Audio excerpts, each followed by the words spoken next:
Growth with reliable high-speed connectivity solutions from Telkom Enterprise. All right, welcome back to Jeff Koinange Live at Citizen Television. It is time. Start tweeting, texting, commenting.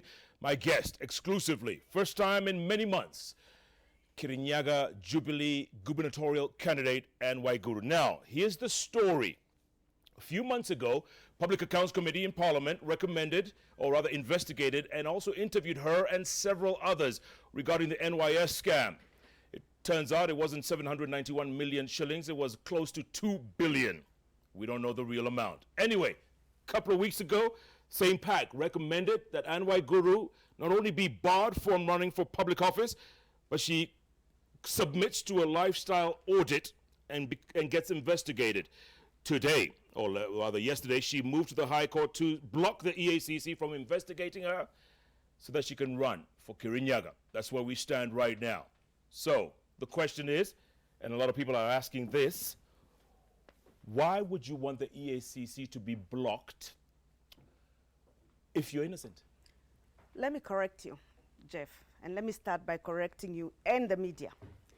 The PAC report did not recommend that I do not hold public office.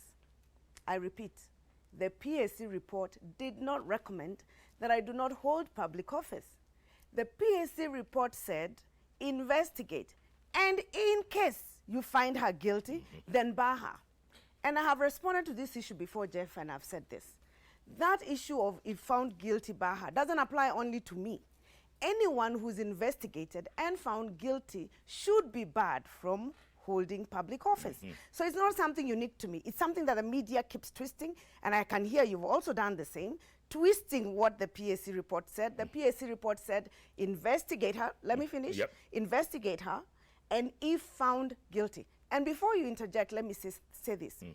Now, you asked, why would I ask that the EACC doesn't investigate? I want to take you back to the beginning of the PAC. EACC had investigated. In fact, in February 7th, 2015, they had cleared me. Then CID also.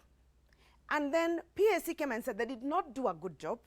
We will do it ourselves, isn't it? So they called a horde of people about a year later, come up with the recommendation because they didn't find anything, to the same institution that had finished investigating to investigate. And that is why I went to court. And I did not tell the court to bar EACC from investigating me. I said the conclusions that are in the PAC report are inconsistent with their findings. And therefore, you expunge those conclusions because they are not informed by the report. And why do I say that? There is nowhere in the report where they say I am linked. They checked, they did not find anything. But no, PAC did conclude that you were the architect. No, that is subjective. That is subjective. Why is that subjective? Because there was no evidence presented. And if you read my court papers, there is absolutely nothing that showed them that I was an architect. And I think this media orchestration of this story, which has actually been done very well by the same people who wanted me out of office, and you have bought it because it's been the same narrative that has been put out there, and everybody has started believing that actually the PAC did. The PAC said they didn't find. And what they've said is that, look, somebody came here and said all these companies are hers. 25, I think 30, were associated with her. So go check. If you find, then you hold her responsible. In fact, let me say something very interesting, Jeff, that I find, and I think it's very important for you people to ask yourselves, if really this PAC conversation is about integrity. That PAC report does recommend some people to be charged. Are you aware? Yeah, there's about, at least several of them. I haven't seen that in the headlines. Which is more serious? Investigate, and if you find, or charge somebody for an offense that is already determined by a PAC. So you're saying you're a scapegoat? Is that what you're saying? I am saying I'm a scapegoat. It's a fact. And I'll say this again. I'm a scapegoat. I've been a scapegoat from the beginning. And what happened is that there's been a narrative that has been drawn. They thought they would find something. They didn't find anything. They called, and by the way, if you read my court papers, it says that the CID came before PAC. They gave evidence to even the effect, saying that Josephine Kafura was found to have lied under oath and actually has been recommended by the CID to be charged for perjury. They hide that EACC came and said, we don't have anything tangible on connecting Waiguru, and we have been checking for the last 2 years. They ignored that. And then they say, somebody came here and said, these companies are ours. These companies, by the way, they wrote to the company registrar. They got the names of the directors. They wrote to all the banks. They checked who are the signatories and associates. They didn't find me anywhere. But because they're political benefactors, and I'll be very clear, it's because I sued Raila. You know, because they're political benefactors, and I am in court with Raila on defamation, they needed to say something consistent with the case Raila is presenting in court. What do the directors have to do with Raila? I'm talking about the directors, of the PAC. The PAC had to say something that was consistent. If you look at, for example, the recommendation on lifestyle audit, that actually started with Raila in court when I said, prove that I stole. Because you went to Kibera and you went to Uhuru Park and said that I have stolen $1 billion shillings. Surely you should have a little bit of evidence to show that I have stolen. Let me finish. Before you finish. And Raila said, let her have a lifestyle audit done. He said that in court. Then the same recommendation comes out in the PAC. Why? Are you surprised? The chair of the PAC is from his party. But if I were half you, the members are from his party. If I were you and I was innocent, why not just go through the lifestyle audit? They've already done it, by the way, Jeff. What you should do is you ask EACC to produce it. They already did it. They've been doing investigations for the last 2 years, but they didn't want to listen. They said, we have done these investigations. We haven't found anything. PAC said, no, we are better at doing this investigation than you. So they went through the whole process. A year later, I think 40 or so people being interviewed, many allegations have been thrown out there. And then they come out with a conclusion saying, go look again. So the same institutions they had told they didn't do a good job, go look, and they haven't given them any additional information. You see, what you're supposed to do is say, we went and found these companies associated with her, or her brother, or her uncle, or her cousin, and therefore please investigate end. There's no such thing. And what they've just done is written recommendations and conclusions, which they had preconceived even before they went through the process. And Jeff, let me just say this, because I think it's important that I say this. I appeared before PAC in front of over 7 live cameras in this country. 7 live cameras from almost every station. Did you hear anything implicating me? No. But you denied that you knew Kafura. I did not deny. I don't know her. Even until today, I have never seen her. But she said she's been to your house in Runda. Well, she said. But I've also said I've never seen her. And there's no evidence whatsoever to show. And I even said, go to Safaricom, for example. Go to Safaricom. And by the way, the day she said that she went to my house in Runda, I was not living in Runda. I had already moved out of Runda. So that tells you. And I'm telling you, the CID investigated Kafura and found that she had lied under oath. You insist you've never met this woman? Never met her. And by the way, never met her. CID has investigated whether we've ever met. You know, you can find, and it's very simple to establish these things. One of the things, because she says she was my hairdresser, isn't it? Yeah. Anyone who does their hairs know that at least then I should have communicated with her at least once in my lifetime. Once. Through a text, or a phone call, or a conversation, and at least somebody, other than her saying, right, should have been there to say that, yes, I was there when Anne was with. There's not a single soul or a single iota of evidence. And there's no communication between you and her? Never, no ever. Text? Never, ever. Because, you know, when I want to get my hair done, I text my hairdresser. Yes. And I say, you know, I'm coming on Saturday. We all do that. I mean, there's no woman who goes to a hairdresser without having to check whether is she available, is she on duty, do you have enough time to do what it is that I want done? So, I mean, it was a fabrication. Let me say this. The same people who pushed me out of government are the same people who wrote the Kafura affidavit. If you call anyone in CID, they'll tell you. If you call NYS, they will tell you, the National Intelligence. That is why I'm still on this side and not in court. Who are these people? Who? The people who wrote that? Yes. The same people who wanted me out of government. Who are they? You know who they are. Give us a name. You know who they are. Okay. Let's have a soundbite there. Monica, if you can hear me. Let's have that soundbite about the cat walking. We're not going to take nonsense from anybody. We will not agree. We are going to be very firm. You know, the masterminds cannot be walking around doing catwalk on us when public money has been lost. giving us long lectures on influencing investigation, I don't know, this and that. No. Okay, so that's Deputy President William Ruto really being adamant about you being, well, running around, walking scot-free, basically. But we noticed a few weeks ago, he was in your headquarters in Kirinyaga, praising you, shaking your hand, I guess welcoming you into Jubilee or congratulating you. How does that work? I think I wouldn't speak for him really, which I should say maybe he has seen the truth as it was. Maybe at that time he did not know. But let me say this. He actually said even the other day on TV, and I think he was on an interview right here on Citizen. He said PSC did not find anything on Waiguru. It's a fact. There is nothing. The reason why they're asking for another investigation is because now it's become a witch hunt. 2 years later, we haven't found, but let's keep looking. But why would he say that then, what he said? You know, basically was saying you are the thief. You're the mastermind of NYS. Everybody knows who the masterminds of NYS are. Who are they? I don't. I mean, it's very clear. Let me tell you, Jeff.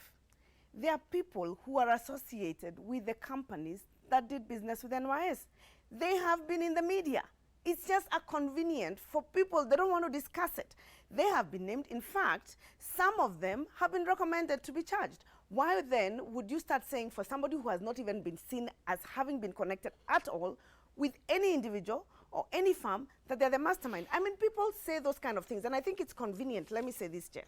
I think it's convenient for people who are affiliated to the opposition. Let me start there, because half of them were in the PSC, because they are political benefactor. This is a time when people need nominations and support to stand in their areas, need to show support to their political father, so to speak. And I have sued Raila.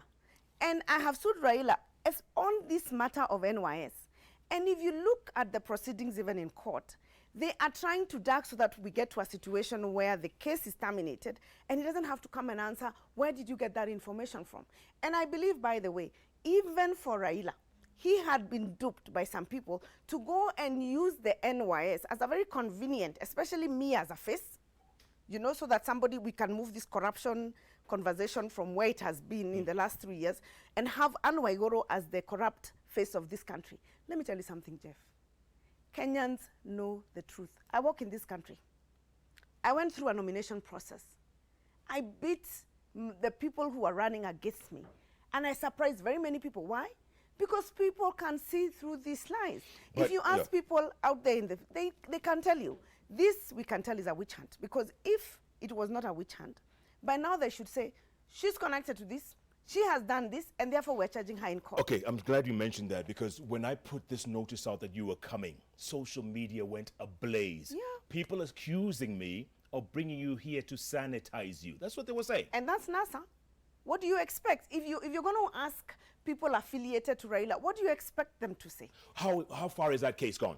It's gone far, and I'm insisting, Jeff, let me tell you, the only thing that will save Raila from coming on the dock to say why he defamed me or to publicly apologize is if he becomes president, and he's not going to become president. How do you know? I know. The numbers tell us. Okay. There was a guy at NYS called Kiplimo Rugut. He was the director of NYS. You had him, or maybe someone had him removed so that you could replace him with Nelson Githinji. And then everything went south from there. Thank you. You blaming your PS Mangiti, Mangiti blaming you, Githinji blaming you, you blaming everybody. It's all finger pointing. I mean, how could things have gotten so wrong and you were in charge? Let me say this, Jeff. I think it is very obvious for anyone who wants to see that NYS created some level of interest, both for some individuals. Personally, you can tell by the people who've gotten themselves into trouble because of the businesses and all, and then also politically, because NYS had an agenda to transform the way the youth are dealt with in this country. And they were going to empower the youth. One of the reasons why, for example, and I keep repeating this issue on Raila and why he got so angry with me, is I didn't realize it at the time, but it was a huge embarrassment that we actually walked into Kibera with this program and started doing things that he hasn't done in over 25 years. And people started asking, what is this that this man has been doing here? And these people have just come in 3 years later and they have transformed this place. That's where, actually, after the good story, December 12th, the video on Kibera, that is where my problem started. But then 791 million shillings disappeared, maybe twice that much. Let's start with the 791. Are you aware that it's been recovered? No. It's been in the papers, but nobody cares to think about it. What do you mean Nobody it's been cares recovered? to even cover. It was recovered. It was recovered. It was traced to bank accounts, to individuals, and it was recovered. By what? Asset management? By the Asset Recovery Agency. But every time they try and say it, nobody wants to hear that story. They want to say, no, don't say it. Because it's also a convenient lie that is very convenient for the opposition. Because if you say it's been recovered and these are the people, then this is the first time ever, Jeff, first time in this country, that money stolen from government has been recovered. This is the first time. Goldenberg wasn't. Anglo-leasing wasn't. This was the first time. And instead of me getting a pat on the back for having called the CID to investigate and gotten the people who had actually gotten that money to return it, I get this crucifixion for a whole year, and nobody sits down and asks, wait a minute, this can't be the only corruption that's going on in this country. Hold that thought. Hold that thought. Monica, let's put Kabura up. Let's see what Kabura said of how she got money out of the bank. Her Majesty Lady Kabura, could you kindly demonstrate to us how you carried 52 million from the bank? Would carry one at a go, then I go. If it wasn't so sad, it would be funny. She can't. It's even ridiculous. It tells you she doesn't even know what she's saying. You know, if you remember, there's a time I said I feel sorry for this girl, because when you look at her, you read that affidavit. She doesn't even know what she signed. Let me tell you the truth. But she had 20 companies. Somebody must have taken to her these companies and got her to sign. She just signed, and she just assumed that it was going to be business as usual, I guess. Because if you remember in this conversation in PAC, there was a conversation around withdrawals and deposits. Do you remember? But nobody talks about it. Does anyone talk about it? That the withdrawals from Kafura's account coincided with deposits into another account of Ben Geddes. Right? But nobody wants to talk about it. Who was Ben Geddes to you? I don't know him. You don't know Ben Geddes? But you interviewed him here in December 18th, 2015. You asked him. Yes, because I'm writing a book. Oh, hello. So I have the details. Oh. And you asked him several times, have you ever met her? He said no. Didn't you call him here? I did. The other bench, yes. Never seen him in my life. And you can call him again and ask him. Never seen him. Okay. Let me tell you something, Jeff. I think this is my opportunity to say it. I don't know whether you know that on the 7th of February, 2015, there was a clearance letter that I got from EACC. I'll repeat it. On the 7th of February, 2015, I had a clearance letter from EACC. They said, we have checked her, we have turned upside down, we've been to her house, we've checked everything she owns and everything she's ever bought, and we don't see any link whatsoever with this matter, right? So the letter was addressed to the head of public service then. 7 days later, exactly, the Kafura affidavit came out. 7 days. 7 days. So you're saying it's no coincidence? It is not a coincidence. The reason why the letter was being written in government is because if somebody has gone home and they are cleared, they are likely to come back. And these people were determined that come rain or shine, Waiguru is not going back to that government. But they couldn't have been that stupid to get a hairdresser to come. Well, they were. Well, they were. Let me ask you this. As the chief officer in your ministry, you authorized all this money. Didn't you know that money was... I didn't authorize, by the way. Who had... Let's be clear. Who has... I never authorized a single cent. Was it Mangiti? The law is very clear on who authorizes expenditures. Policy is done by the minister. The actual expenditures, according to the law, are authorized by the accounting officer. Who is? Who was Mangiti. Okay, so Mangiti, when you see this, I mean, doesn't he pass it to you and say, hey, Mheshimiwa, No. there's this stuff, there's, Nope. you know, there's 791. You don't talk every day on money matters. That budget of the ministry was 110 billion shillings. You talk ballpark figures. You say, for youth empowerment, the budget is this. For gender, the budget is this. For NYS. devolution, the budget is this. That's under youth empowerment. So that's how you discuss it. You don't go into the details of every day. But you don't as a you want minister. to know who's spending what or how much stuff is? We don't get involved in procurement at all. And I don't think there's any minister who does. And by the way, Jeff, let me say something else about this issue. We've had conversations in this country and allegations about money lost in corruption, isn't it? A lot more money than this 792. And by the way, as I said, it's recovered. We're the only ones who are talking about it. What about the 600 and change million? The road one- in Kibera and all that. That's the same. The 791 was the one inside the road Okay, stuff. goods supplied by firms belonging to one of the scandal's masterminds, Josephine Kabura. They said there was another 609 million. I think they're still, I don't know about whether they've recovered that or not, but I know of the 791, that was the one that we reported, the one that was the adding zero, that money was recovered, right? And they froze quite a number of assets that are linked to that, because it's very easy to trace money, by the way. You don't walk into a bank and deposit 20 million, they don't ask you where you got it from, you know? In fact, when they swept various houses, they found money.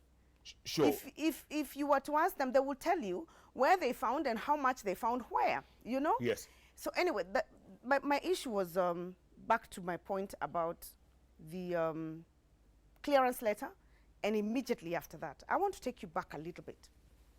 March of 2014, 2015, there was a list of shame, right?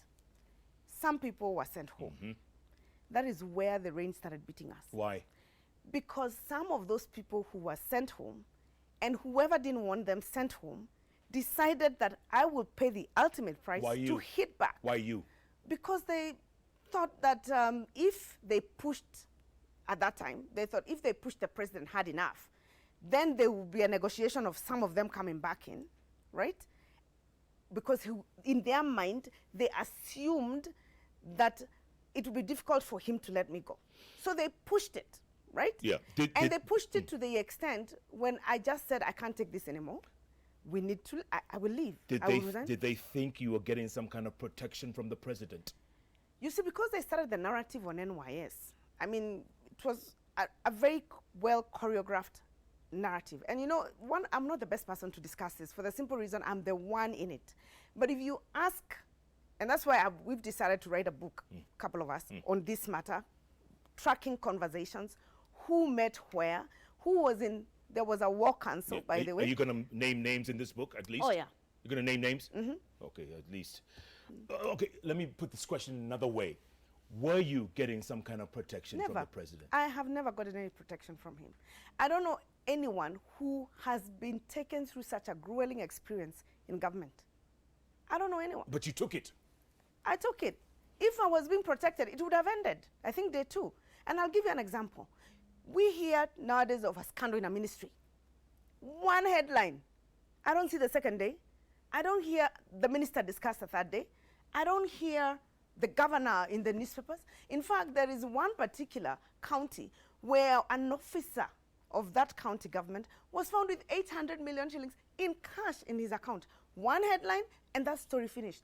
I was in 26 headlines, 26, between May and November. And you think it's normal? Jeff, you think it's normal you're in the media? You know very well it's sustained by a budget. Yeah. Otherwise, we would be having all these other scandals that they were talking about. Eurobond, for example. It didn't even do 5 headlines. It didn't. Okay, so let's talk about when they mention health. One, and it disappears. It comes back to you then. Why you? Why me? Why you? I don't know, to tell you the truth. Because you fought back? People, maybe I refused to die. Someone told me, you refused to die, that's the reason. Somebody else says it's other things to do with politics, which I'm not a natural politician, so I don't quite understand it. Yeah. Let me get to that in a moment. Monica, where's that soundbite when Mheshimiwa resigned that time? Let's listen to that soundbite and then I'll ask you a question.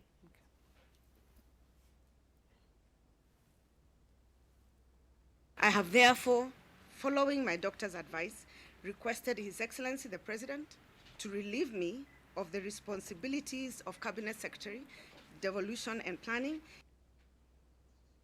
Relieve you of the duties of Secretary, Devolution and Planning. Relieve you. And then you went on to say you would like to request for lighter duties. So why did you resign then? What pushed you to that edge? Especially the media war. It was getting to me, to my kids, and I think it got to a place I said it's not worth it. It's not worth it. I think for now, let me leave, let me get better, and then we'll see. And that's why I'm telling you, look at the coincidence. There was a clearance letter that was addressed to Joseph Kinyua because I was going to go back to government. These people said there's no way we can be out, and she's in. And they crafted the Kafura affidavit. And if you doubt me, call the CID, call NYS and ask them. Are you suing Mohoro? Are you suing the CID? Why would I sue him? Why would I sue him? What has he done? So you were cleared as far as you know? As far as I know, I was cleared. Then they took up the investigation on the Kafura affidavit. We've written 5 times. And I think you've hosted my lawyer here several times. And you've asked him. We've asked them, make public the finding of the Kafura affidavit. We have asked. Make it public. So even the issue of saying, investigate and make public, like there will be something that they will find, there'll be nothing. If I was you, and I'm not, but if I were you, and many people were in your position, they would have gone off into the sunset and disappeared. You decided to stick your neck right back in the fire and run. And you had said earlier, you're not a politician. You're not interested in politics. No. What is it? Do you think running for governor of Kirinyaga will give you some kind of protection? I don't think so. Let me tell you, Jeff. I think circumstances in life change. You know, people, we've had various conversations with very many people. What next? You know, what do you do now? I mean, these people are very bent on ensuring that you don't come back to public service.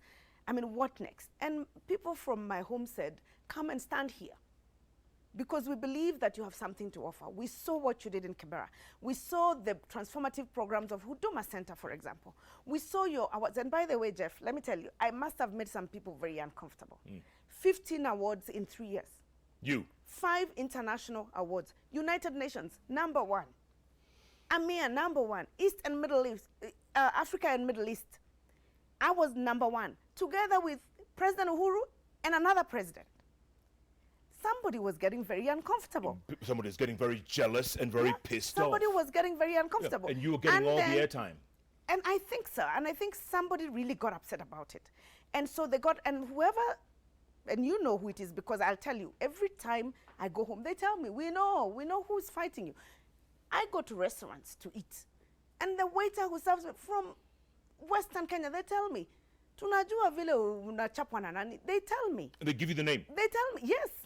So we can sit here on social media, get some bloggers to blog what it is that we think is convenient, but we do not deceive Kenyans, Jeff. They are not stupid. Kenyans are very clever people. You can get your NASA brigade to send the text messages saying, no, we will not vote for her. I guarantee you, and I'm sure you saw my ratings the other day in the Star, it's 80%. We're going to put it up. Monica, do you have those ratings in the Star? We have to put it up because, you know, that's my other question is, if you see you and Sonko and Kidero, by the way, you were all red carded by an NGO the other week. You, Kidero, Sonko, who else was there?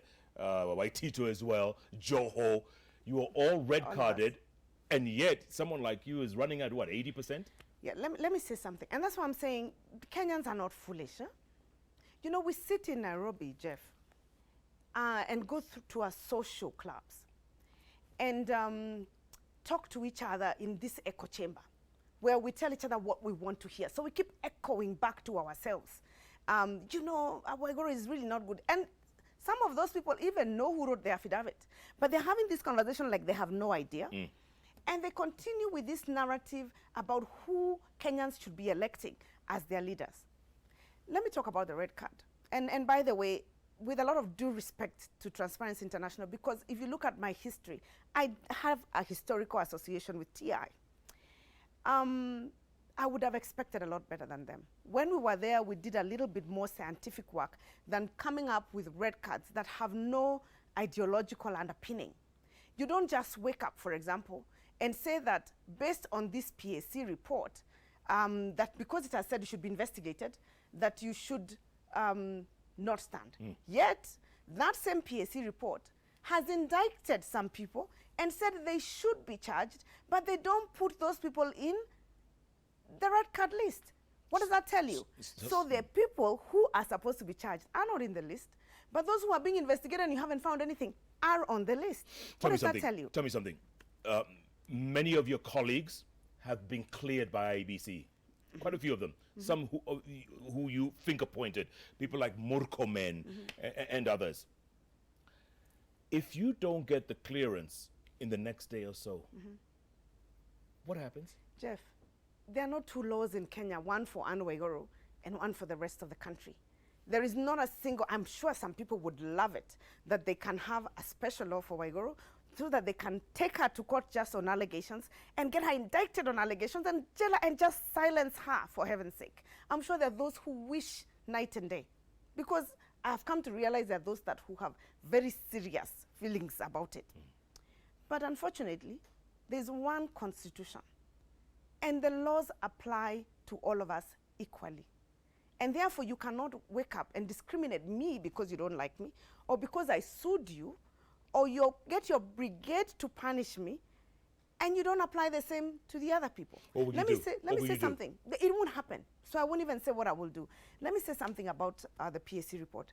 Do you know, by the way, all my issues are allegations, because there's not a single iota of evidence, right? So they're allegations. Yep. So they are, you can say so far, but they're allegations. You see, when you say so far, it's because you are also one of those that we must keep finding. No, not me. I have nothing to do with it. Do you know in law, the administration of justice, there's a law on administration of justice.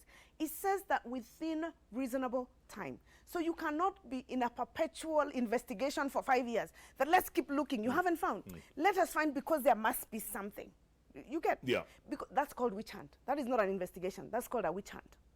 You know? Yeah. So let me say something about PAC. There were allegations that they asked for bribes. If TI was actually the vanguard of integrity as they pretend to be, one of the people who should have been on that list of theirs, the red card, is members of the PAC. Who? Because Who asked for bribe? Because not us. They are allegations. We're talking about allegations. Because even for me, it was allegations. Did they ask you? Even for other people. Did they ask you? Yes, they did. For bribe? All of them, some of them? No, some people, some random people. In the committee? Not, yes, members of the committee. Like Gumbo and his people? Some people. How much? 10 million. A piece or for one? I guess it was for everyone. And by the way, Jeff, this is not a story. Yeah. There are people, because it was so rampant, there are people who have recorded them. There are people who have recorded Asking members. for money? Yes.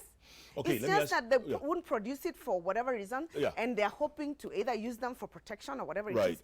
But it was so rampant, it was not a secret. It's kawaida. I mean, you heard Mutahinguni saying the same thing, and somebody else also saying, Murkomen said the same thing, and I experienced the same thing, so I know that it happens. But tell me something. So if they are asking so that they can write a favorable report, what then you would expect is that the TI would say, this report then is not credible.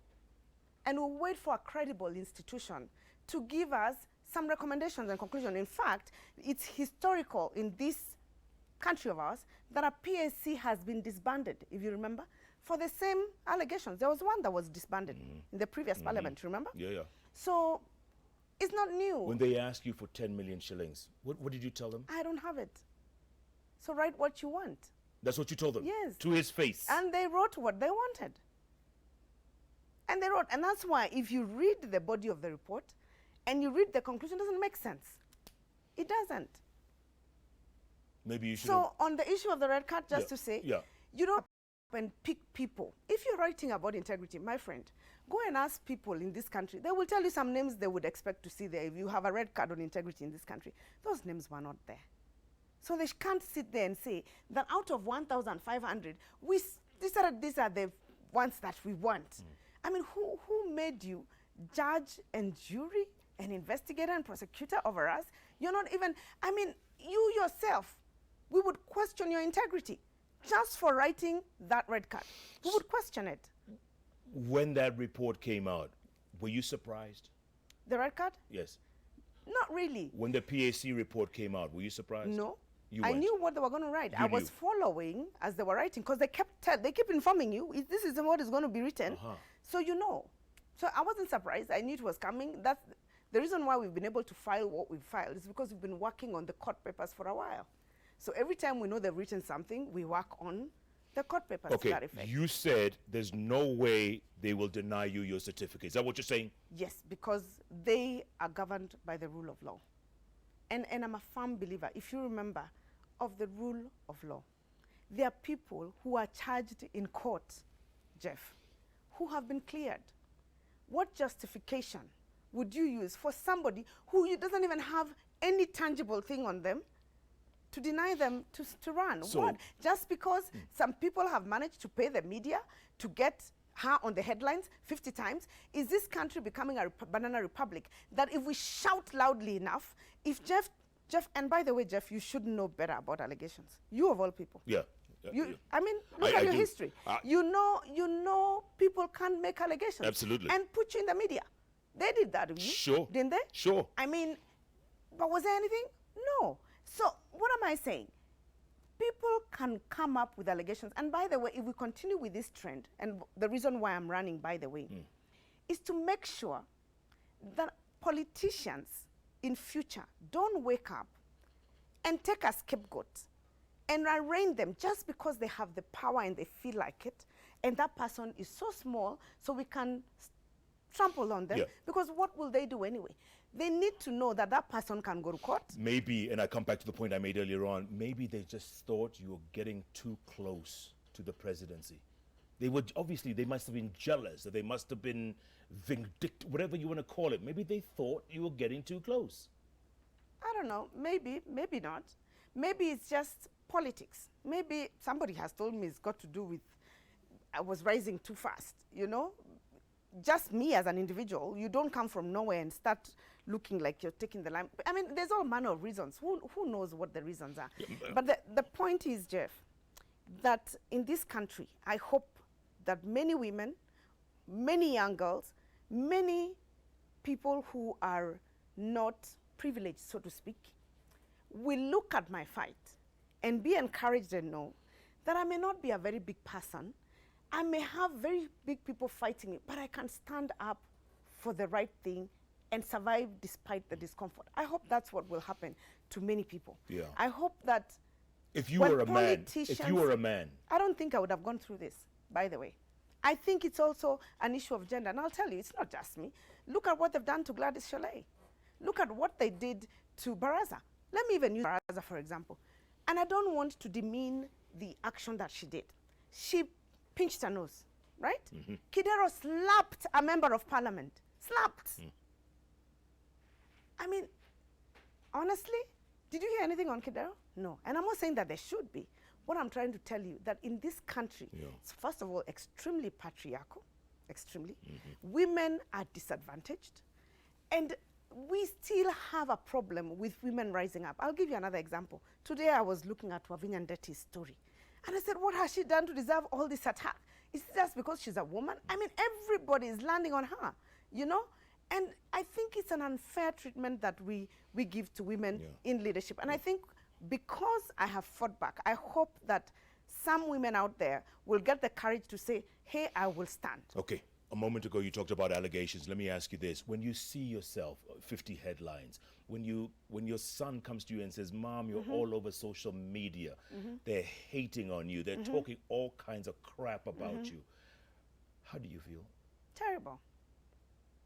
Who would want that? You know, terrible. But let me tell you what. My kids have been on that social media. My son was put on social media that he owns this fancy car and etc. Yeah, 20 million shilling car. And he said, what? He said, I wish. In fact, at that point, he thought it was funny. Yeah? He wrote back and said, I wish I owned it. You know, I wish I did. And later he said, I hate this country. What kind of people are these? You know, why are they doing this to me? And it tells you how far we have sunk as a society, Jeff. And it's not just me or my children. The other day I saw someone being interviewed on TV and crying. He's just singing his songs, Yeah, and Jimmy people are hating Jimmy Gay. Why are you hating him? Don't listen to the song if you don't like it. Why are you abusing him? I mean, what has become of us as a society? We're hateful. I mean, you wear something, they hate you. You don't wear it, they hate you. So that's why I say, I don't even read, by the way, Jeff, I don't read papers. You don't? We don't buy them in my house. We don't watch news. You don't? I don't even watch this program. You don't? No. Come on. I don't. We don't watch news. We don't buy those papers. We don't read them. It's that That's bad. how It's that we bad. keep saying, yeah, because why would you buy if you knew that the stories are bought and they're paid for? Why would I? It's not news. It's what somebody wants you to listen. But then you have to, I mean, you walk into a supermarket as you do. And say it and say, oh, what are they saying about me today? And I move on. And then people are pointing at you. Actually, they don't. They tell me we're praying for you. Many people tell me we're praying for you, madam. As I was walking through the doors here, I was told by somebody in this place, we're praying for you. They say that all the time. And Jeff, if you doubt it, look at my numbers during nomination. Look at my ratings. Yeah, and when they started it. Well, at social media 80%. said you stole half those votes. Well, that's social media. They'll say whatever it is they want to say. They will You saw me screaming my head off, running from one place to another, making sure that they do not steal my votes. Yeah. And in fact, on the first day, I'm the one who made Kirinyaga election be cancelled. The second day, the second time we went out there, it was a lot better. Yeah. So what am I saying, Jeff? I mean, social media, you know how social media is manipulated. Don't I? You know, I mean, you get attacked. It's you nasty. people, in fact, your media is worse. You know, it is worse for the people in the media. I mean, I read sometimes and I say, why would I want to do that? You have to just close your eyes, ignore it. It doesn't matter what they say, by the way. And it move doesn't. on. And move on. Hold that thought. Okay, I'm going to take a break, come back, and talk about Martha Karua, your rival in Kirinyaga. What's your relationship with her? Do you talk to her? Don't answer now. Hold that thought. In the meantime, the polls are changing. The question we've been asking you, would you vote for Anne Waiguru as governor of Kirinyaga? Right now, 35% say yes, 65% say no. Keep voting. SMS number 2242. You can tweet us at Waiguru, at Koinange Jeff, the hashtag JKLive. We're going to take a quick break, come back, talk some more. This is riveting stuff. Stay tuned. JKL. We'll be back in a moment. You're watching JKL, brought to you by Telkom Enterprise. Accelerate your business growth with reliable high-speed connectivity solutions from Telkom Enterprise.